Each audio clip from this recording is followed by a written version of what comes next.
I hope आप सभी अच्छे होंगे। चलो आज हम स्टार्ट करते हैं। कल हमने लास्ट का छोड़ा था वॉल्यूम रिलेशनशिप स्टोइकियोमेट्री। ठीक है, कल हम स्टोइकियोमेट्री पढ़ रहे थे जिसमें बेटा हमने डिस्कस कर लिया था कि स्टोइकियोमेट्री क्या होती है, स्टोइकियोमेट्री कोफिशिएंट क्या होते हैं एंड उनमें हम मेजरमेंट करते हैं किस किस का, मास का और मास वॉल्यूम रिलेशनशिप का। और आज हम डिस्कस करेंगे वॉल्यूम रिलेशनशिप स्टोइकियोमेट्री का। तो बेटा वॉल्यूम स्टोइकियोमेट्री में क्या होगा कि आपको एक वॉल्यूम दी हुई होगी और सेकंड हमें निकालनी है, वो रिएक्टेंट की भी हो सकती है और प्रोडक्ट की भी हो सकती है। ठीक है, तो चलो आज हम स्टार्ट कर रहे हैं वॉल्यूम स्टोइकियोमेट्री, जिसमें मैंने आपको क्वेश्चन दिया हुआ है। कौन सा है, देखो बेटा, calculate the volume of O2 required to burn 500 decimeter cube of ethene and calculate the volume of CO2 formed। मतलब ये तो रिक्वायर्ड है बेटा, और ये ड्यूरिंग अ केमिकल रिएक्शन जब कंप्लीट हो गई, after the complete reaction CO2 क्या हो जाएगी, फॉर्म्ड हो जाएगी। और ड्यूरिंग केमिकल रिएक्शन O2 क्या है, रिक्वायर्ड।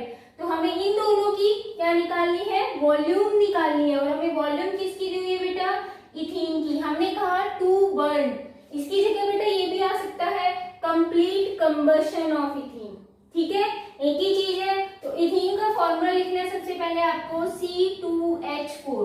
बेटा जब भी आप ये न्यूमेरिकल सॉल्व करते हो, चाहे मास हो, चाहे मास वॉल्यूम हो, चाहे वॉल्यूम, आपको सबसे पहले केमिकल रिएक्शन लिखनी है, देन उसको क्या करना है, बैलेंस। ठीक है, तो चलो हम इसको रिएक्शन को लिखते हैं, फिर हम बैलेंस करेंगे। क्योंकि बेटा इथीन बर्न हो रही है तो किसकी प्रेजेंस में होती है, एयर या ऑक्सीजन। जब भी बर्न होता है, मैंने आपको बताया था हाइड्रोकार्बन जब भी बर्न होता है क्या प्रोड्यूस होता है, CO2 plus H2O plus heat release होती है। ठीक है, अब यहाँ पर देखो बेटा कार्बन कितने हैं, 2, तो हम इसको 2 से मल्टीप्लाई कर देंगे। ठीक है, अब हाइड्रोजन कितने हैं, 4, यहाँ पर 2 ही है तो हम इसको भी किससे मल्टीप्लाई कर देंगे, 2 से। अब इसमें बेटा ऑक्सीजन 2 है, बट इधर देखो कितने, 2 इंटू 2 4 प्लस 2 6, तो यहाँ पे हमें 6 करना है तो यहाँ 3 से मल्टीप्लाई कर देना। अब हमारी रिएक्शन क्या हो गई है, बैलेंस हो गई है। अब हमें पता है, देखो बेटा ये क्या है, एक 1 मॉलिक्यूल है या 1 मोल भी बोलते हैं हम। इसमें कितने मॉलिक्यूल है बेटा, 3 मॉलिक्यूल है। मैंने आपको पहले ही कहा था जब स्टोइकियोमेट्री स्टार्ट किया था, मैंने आपको बताया था कि बेटा क्वांटिटी टर्म्स में हमें ये चीजें लिखनी होती है, ये हमारे स्टोइकियोमेट्री कोफिशिएंट होते हैं, ये चीज ध्यान रखना है। तो हम उसको मोल में भी लिख सकते हैं और क्वांटिटी में भी लिख सकते हैं, that means number of atom या नंबर ऑफ मॉलिक्यूल।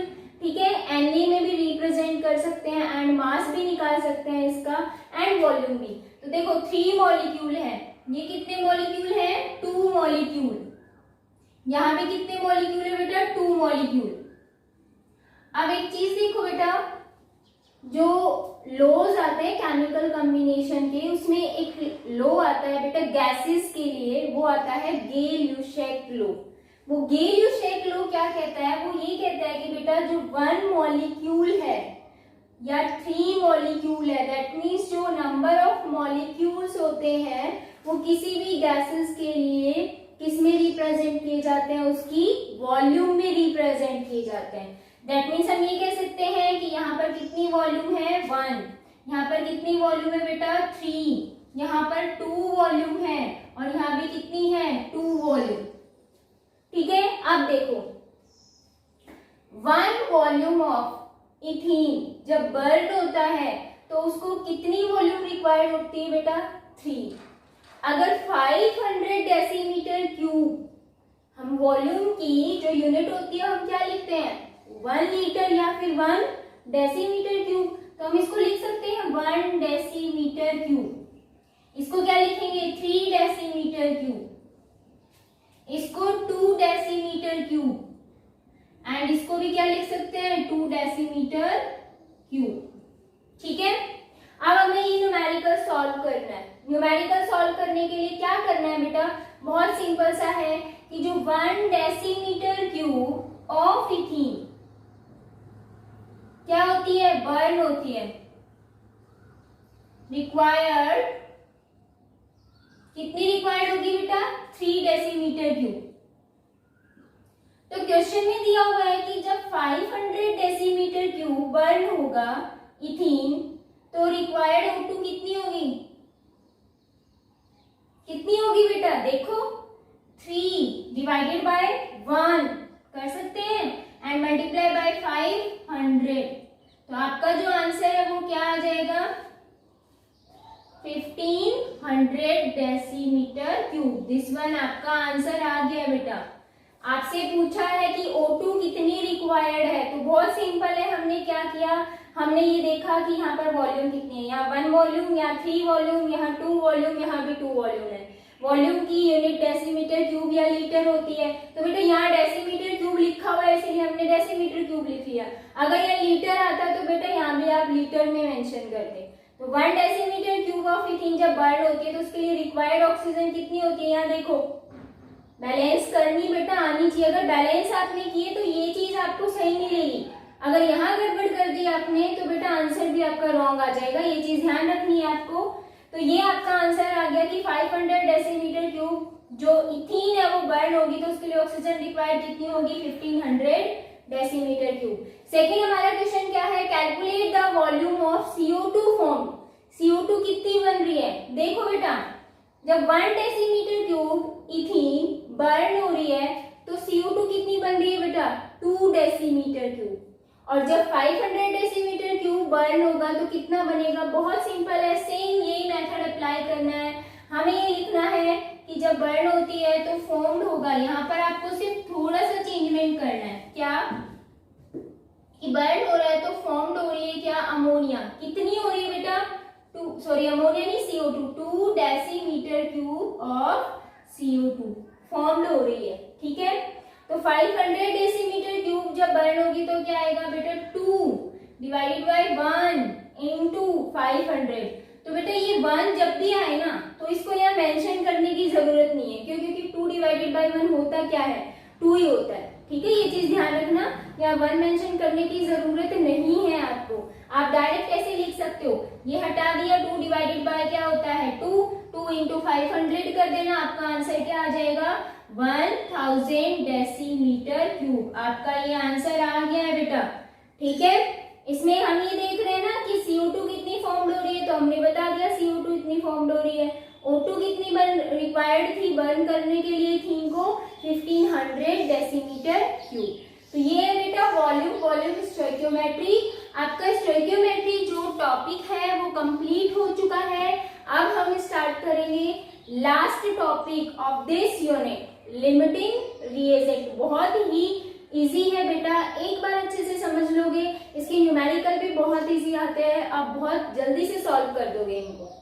तो बेटा लास्ट है इस यूनिट का टॉपिक आपका कौन सा है? Limiting reagent. ठीक है,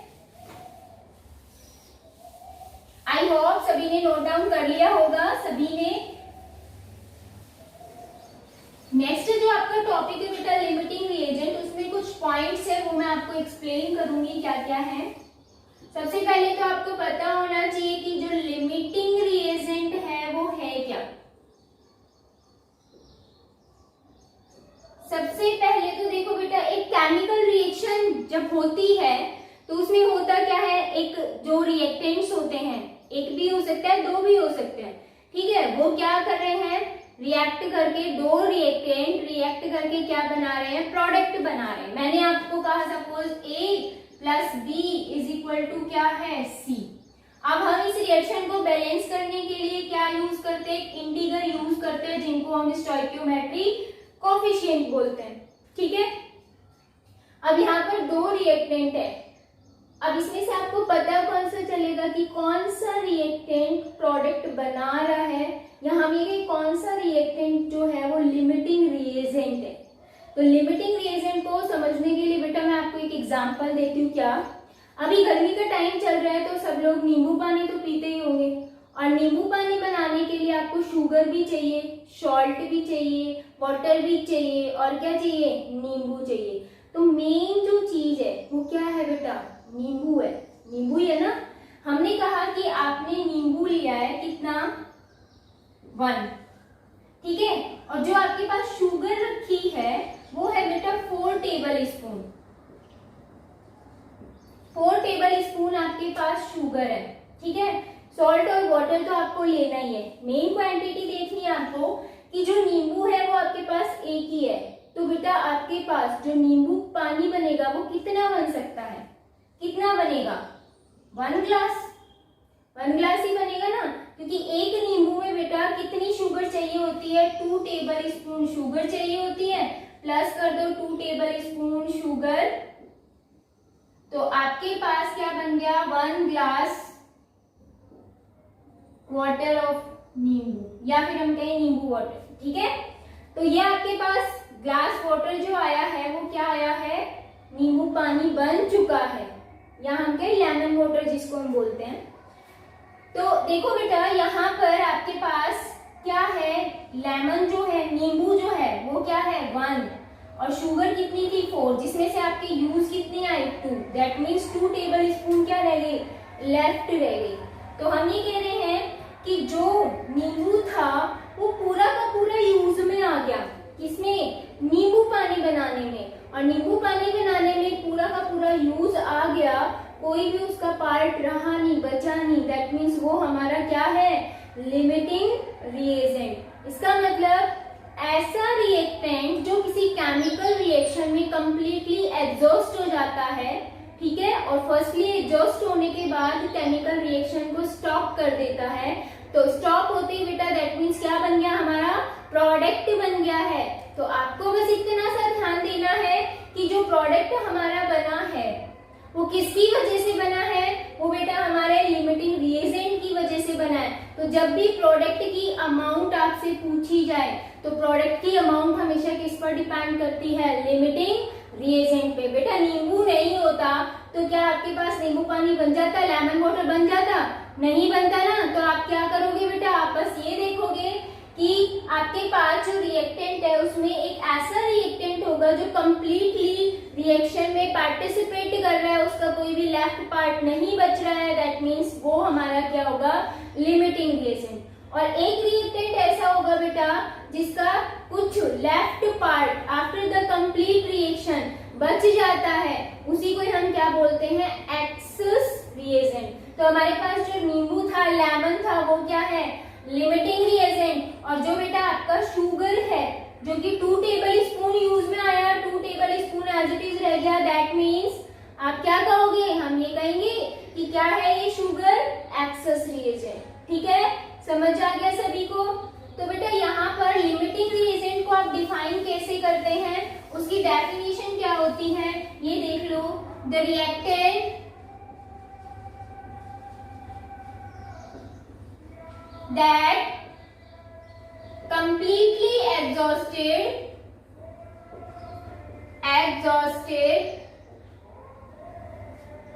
during a chemical reaction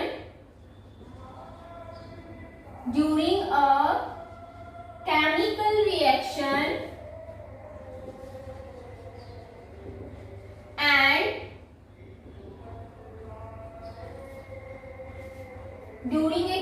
exhausted during a chemical reaction and complete, या फिर हम कहें stop the chemical reaction, stop chemical reaction।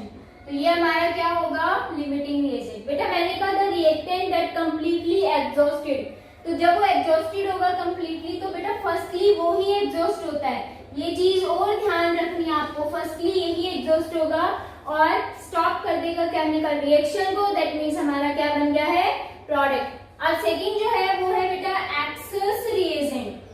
तो एक्सेस रिएजेंट मैंने आपको डिफाइन किया था क्या, the reactant that left after the complete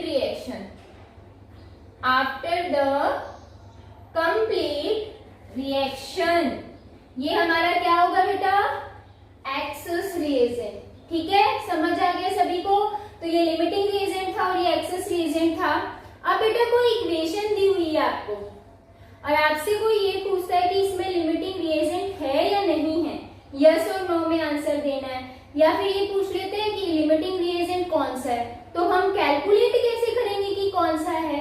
तो बेटा देखो, एक केमिकल रिएक्शन है कि A प्लस बी कंबाइंड होके क्या बना रहे हैं, सी, इसका स्टोइकियोमेट्रिक कोफिशिएंट ए है, small a, small b and small c. ठीक है, अब देखो बेटा, मैंने आपको पहले बताया होगा कि number of moles of a divided by stoichiometric coefficient of a equal to number of mole of b divided by stoichiometric coefficient of b. अगर बेटा ये कैलकुलेट हम करते हैं, सपोज इसको हमने कैलकुलेट, बस इस वाले पार्ट को हमने ए के नंबर ऑफ मोल्स को रखा और इसको स्टोइकियोमेट्रिक कोफिशिएंट को रखा और हमारा आंसर क्या आया 1। ठीक है, हमने नंबर ऑफ मोल्स बी को रखा और स्टोइकियोमेट्रिक ऑफ बी को भी रखा और इसको सॉल्व किया, इसका आंसर आया हमारा 2। तो अगर बेटा ये वैल्यू इस वैल्यू के इक्वल नहीं आती है तो उसमें लिमिटिंग रिएजेंट प्रेजेंट है। दैट मीन्स इस रिएक्शन के अंदर एक रिएजेंट, जो एक रिएक्टेंट है वो क्या होगा, लिमिटिंग, और एक होगा एक्सेस। अगर बेटा ये वैल्यू इक्वल आ जाती है, दैट मीन्स आपके पास ये आ गया कि हमने सॉल्व किया इसको और आपके पास यहाँ 1 आ गया, इसका मतलब ये क्या है, इक्वल है। तो बेटा यहाँ कोई भी लिमिटिंग रिएजेंट नहीं होगा। दैट मीन्स जो दोनों के दोनों रिएक्टेंट है वो कंप्लीटली केमिकल रिएक्शन में एग्जॉस्ट हो चुके हैं एंड प्रोडक्ट की फॉर्मेशन कर चुके हैं, कोई भी रिमेनिंग लेफ्ट पार्ट नहीं रहता है। ठीक है, तो ये चीज ध्यान रखना है। अब देखो बेटा, हमें ये तो पता चल गया कि ये केमिकल जो रिएक्शन है उसमें लिमिटिंग रिएजेंट है या नहीं, और उससे हमें कैसे पता चला कि जो number of moles divided by stoichiometric coefficient होता है, अगर किसी भी रिएक्टेंट्स, दो रिएक्टेंट्स के इक्वल नहीं आते हैं, दैट मीन्स उसमें लिमिटिंग रिएजेंट प्रेजेंट है। ठीक है, अब देखो बेटा, ये तो आ गया कि इसका आंसर तो 2 आया और इसका आंसर 1 आया। तो अब हमें कैसे पता चलेगा कि इन दोनों में से कौन सा लिमिटिंग रिएजेंट है? तो बेटा ये चीज हमेशा ध्यान रखना, नोट डाल के लिख लेना। अगर याद नहीं रहता है तो ये लिखना है कि जो लोवेस्ट वैल्यू आएगी किसकी, मोल्स पर स्टोइकियोमेट्रिक कोफिशिएंट, इसकी वैल्यू जिसकी लोवेस्ट आती है वो क्या होता है, विल बी लिमिटिंग रिएजेंट। ये चीज ध्यान रखनी है बेटा, क्या कि अगर ये वैल्यू लोअर आती है जिस भी रिएक्टेंट की, तो ही हमारा क्या होगा, लिमिटिंग रिएजेंट। अब देखो मैंने ये कहा इसको सॉल्व किया 1 आया था, इसको सॉल्व किया 2 आया। दैट मीन्स इस वाली रिएक्शन में जो लिमिटिंग रिएजेंट है वो कौन होगा, लिमिटिंग रिएजेंट होगा बेटा आपका ए, एंड जो एक्सेस रिएजेंट होगा वो बेटा आपका कौन सा होगा, बी। ठीक है, तो ये आपका सॉल्व हो गया। हमने पता कर लिया कैसे, हमने number of moles divided by stoichiometric coefficient वाला फॉर्मूला लिया और हमने ये देखा अगर दोनों रिएक्टेंट के मोल बाय स्टोइकियोमेट्रिक कोफिशिएंट इक्वल आते हैं तो उसमें लिमिटिंग रिएजेंट नहीं होगा, अगर दोनों इक्वल नहीं आते तो लिमिटिंग रिएजेंट है। अब हमें पता चल गया लिमिटिंग रिएजेंट है, इसमें कोई ना कोई एक, तो हम क्या करेंगे, ये देखेंगे कि मोल बाय स्टोइकियोमेट्रिक कोफिशिएंट जिसका लोवेस्ट होगा वो हमारा क्या होगा, लिमिटिंग रिएजेंट। तो पता चल गया इसकी वैल्यू कम आ रही है, इसकी ज्यादा, दैट मींस ए हमारा क्या है, लिमिटिंग रिएजेंट, बी हमारा क्या है, एक्सेस रिएजेंट। ठीक है, तो ये हमने सॉल्व कर लिया। और एक चीज और मैंने ये बता दी थी बेटा, क्या कि जो प्रोडक्ट बन रहा है वो किस पर डिपेंड कर रहा है, वो किस पर डिपेंड करेगा, लिमिटिंग रिएजेंट पर, एक्सेस पर नहीं करेगा, ये ध्यान रखना। ठीक है, तो ये चीज हमने कर ली है। अब देखो हमें ये 3 चीजें पता चल गई है, चल गई। अब हमें एक न्यूमेरिकल करना है। न्यूमेरिकल में बेटा हम क्या करेंगे, लिमिटिंग रिएजेंट निकालेंगे कि कौन सा है, ए है या बी है। ठीक है, और जो हमारा प्रोडक्ट बना उसकी अमाउंट कितनी बनी हम वो भी निकालेंगे साथ साथ। चलो अभी हम न्यूमेरिकल डिस्कस करते हैं, फिर हमारा ये यूनिट जो है, ये टॉपिक जो है वो क्या हो जाएगा, कंप्लीट। ठीक है, तो फर्स्टली हम न्यूमेरिकल देख रहे हैं, फटाफट सॉल्व करेंगे उसको। चलो बेटा मैंने न्यूमेरिकल दिया आपको क्या, 50 kg of N2 and 10 kg of hydrogen mixed together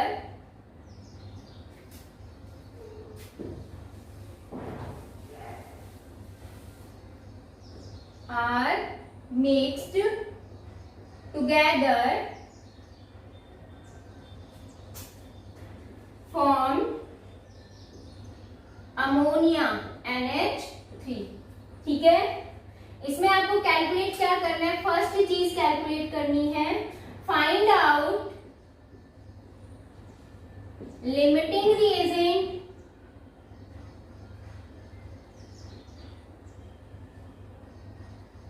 and second आपको क्या कैलकुलेट करना है, अमाउंट मतलब मास। ठीक है, मास ऑफ अमोनिया फॉर्म्ड। बेटा या तो मास आ सकता है या फिर नंबर ऑफ मोल्स आ सकता है, तो मैं आपको दोनों चीजें बता दूंगी। नंबर ऑफ मोल्स आता है तो कैसे करना है, और मास आता है तो कैसे करना है। सबसे पहले तो हमें कैलकुलेट क्या करना है बेटा, फाइंड आउट लिमिटिंग रिएजेंट। हमें लिमिटिंग रिएजेंट फाइंड आउट करना है, तो उससे पहले हमें केमिकल रिएक्शन लिखनी पड़ेगी। क्यों? क्योंकि बेटा केमिकल रिएक्शन के थ्रू ही हमें पता चलेगा कि स्टोइकियोमेट्रिक कोफिशिएंट उनकी क्या है। तो इजीली हम बता सकते हैं मोल्स बाय स्टोइकियोमेट्रिक कैलकुलेट करके कि लिमिटिंग रिएजेंट कौन सा है। तो देखो बेटा, फर्स्टली हमें क्या करना है, रिएक्शन लिखनी है N2 plus H2 is equal to क्या होगा, 2NH3। मैंने पहले ही सॉल्व कंप्लीट वो कर दिए, क्या, बैलेंस। ठीक है, देखो बेटा, नाइट्रोजन रिएक्ट कर रही है हाइड्रोजन के साथ, क्या बना रही है, अमोनिया। तो हमने कहा नाइट्रोजन 2 है तो मैंने 2 कर दिया। अब हाइड्रोजन कितनी हो गई, 6, तो या 3 से मल्टीप्लाई कर दो। अब देखो स्टोइकियोमेट्रिक हाइड्रोजन के कितने हैं बेटा, 3, और यहाँ कितने हैं, 2। ये ध्यान रखना है। अब ये दोनों रिएक्टेंट है, हमें क्या करना है, number of moles of N2 divided by, क्या करोगे बेटा यहाँ पर, stoichiometric coefficient of N2, number of moles of H2 divided by stoichiometric coefficient of H2। तो हमें सबसे पहले बेटा नंबर ऑफ मोल्स निकालने हैं, और नंबर ऑफ मोल्स निकालने के लिए आपको पता है क्या होता है, given mass by molar mass. Given mass देखो बेटा, गिवन मास दिया हुआ है, मास दिया हुआ है, गिवन है आपके क्वेश्चन के अंदर। बेटा किसमें है, केजी के अंदर। आपको करना क्या है, इसको ग्राम में चेंज करना है। ठीक है, और ग्राम में चेंज करने के लिए हम क्या करते हैं, 1000 से मल्टीप्लाई करते हैं। तो सबसे पहले हमें क्या निकालना है, number of moles. Number of moles of N2 जब हम निकालेंगे तो आपके पास मास दिया हुआ है क्या बेटा, 50 kg इंटू 10 की पावर 3 कर दो। दैट मीन्स हमारे क्या आ गया, ग्राम के अंदर। अब नाइट्रोजन जो होता है बेटा, उसका मॉलिक्यूलर मास कितना होता है, नाइट्रोजन का होता है एटॉमिक मास 14। यहाँ पर नाइट्रोजन कितने हैं, 2, तो बेटा मास कितना हो गया, 28। आप जब इसको सॉल्व करोगे, किसको, 50,000 डिवाइडेड बाय 28 है बेटा, इसको आपको क्या करना है, सॉल्व करना है। ये हमारे पास क्या आ जाएंगे, नंबर ऑफ मोल्स। तो बेटा सॉल्व करने की बजाय डायरेक्ट हम यहाँ भी लिख सकते हैं, फिर हम कैलकुलेट कर सकते हैं, या फिर आप यहाँ भी सॉल्व कर सकते हो। ठीक है, नेक्स्ट आपको क्या निकालना है, number of moles of hydrogen. वो हम कैसे निकालेंगे, गिवन मास कितना है बेटा इसका, 10 kg। तो मैं लिख दूं 10 इंटू 10 की पावर 3 डिवाइडेड बाय हाइड्रोजन का मास, एटॉमिक मास होता है 1, हाइड्रोजन किस फॉर्म में है, H2। दैट मीन्स आपका क्या हो गया, मॉलिक्यूलर मास 2। जब आप इसको सॉल्व करोगे तो आपके पास आंसर आ जाएगा, और यहाँ भी आपको सॉल्व करना है, और सॉल्व करके आपको निकालना है। तो हमारे पास देखो बेटा 2 चीजें आ गई, नंबर ऑफ मोल्स निकाल लिया हमने, किसका, नाइट्रोजन का भी और हाइड्रोजन का भी। अब यहाँ पर वैल्यू पुट करनी है आपको, और ये देखनी है कौन सा इक्वल है। तो यहाँ डायरेक्ट सोल्व होता है तो डायरेक्ट कर लो, नहीं तो कोई दिक्कत नहीं है। देखो बेटा, n number of moles divided by stoichiometry, nitrogen का स्टोइकियोमेट्री क्या है, 1 है। तो बेटा ये वैल्यू आपको सॉल्व करके यहाँ रखनी है। तो हमने कहा 50 इंटू 10 की पावर 3 डिवाइडेड बाय क्या है, 28। जब आप इसको सॉल्व करोगे, n डिवाइडेड बाय 1 है, कोई फर्क नहीं पड़ता। ठीक है, इज इक्वल टू क्या है बेटा, number of moles of hydrogen. यहाँ पर कितने हैं, 10 इंटू 10 की पावर 3 डिवाइडेड बाय बेटा नीचे कितना है, 2 इंटू स्टोइकियोमेट्रिक कोफिशिएंट कितना है हाइड्रोजन का, 3। तो यहाँ क्या कर दोगे आप, 3। इसको भी सॉल्व करना है और इसको भी सॉल्व करना है, एंड वैल्यू देखोगे बेटा किसकी लोवेस्ट है, जिसकी वैल्यू लोवेस्ट होगी वही आपका क्या होगा, लिमिटिंग रिएजेंट होगा। तो सबसे पहले हमें वो वैल्यू है सॉल्व करके देखनी है। जैसे ही हम सॉल्व करेंगे आपके पास आंसर कितना आएगा,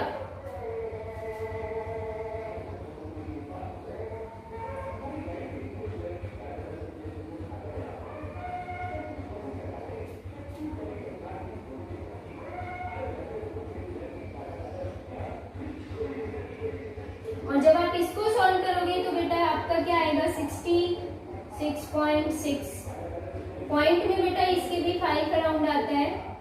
ये आपने सॉल्व कर लिया। अब आप ये देखोगे बेटा लोवेस्ट वैल्यू किसकी आई है, ये क्या है 166, यहाँ कितना है 1786, दैट मीन्स ये क्या है लोवेस्ट।